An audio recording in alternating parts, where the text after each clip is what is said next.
Situation humanitaire toujours critique en Centrafrique. Près de 460 000 personnes ont fui les violences depuis le coup de force des rebelles de la coalition Seleka.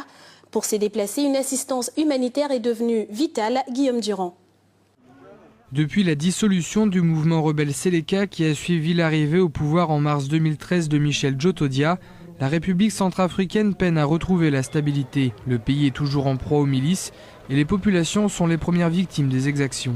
Tous les Centrafricains aujourd'hui vivent dans la peur. Ceux qui sont dans leur pays, c'est encore plus grave.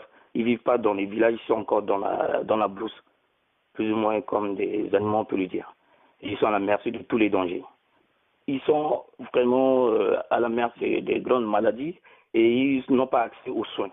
Les enfants sont vraiment malnutris. Donc il y a un besoin vraiment urgent pour que le pays revienne au calme, à la paix, pour que les corridors soient ouverts, que les ONG présentes en Centrafrique puissent avoir accès dans différentes villes et villages. Pour de nombreux observateurs, la marche vers la stabilité n'est possible qu'avec le retour d'une armée souveraine. Il faut tout faire pour restaurer l'armée dans ses fonctions.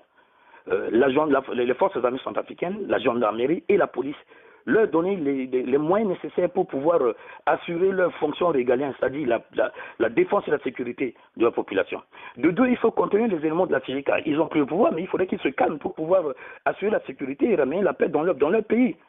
Les contenir et puis passer très rapidement de façon urgente au programme DDS, c'est-à-dire désarmement, démobilisation et la récision de ces éléments. À ce titre, le pouvoir à Bangui a entrepris un processus de démobilisation qui prévoit notamment l'intégration dans l'armée centrafricaine de près de 5000 ex-membres de la Seleka. De son côté, la mission internationale de soutien en Centrafrique, sous conduite de l'Union africaine, attend l'arrivée de 1000 soldats français d'ici à la mi-décembre.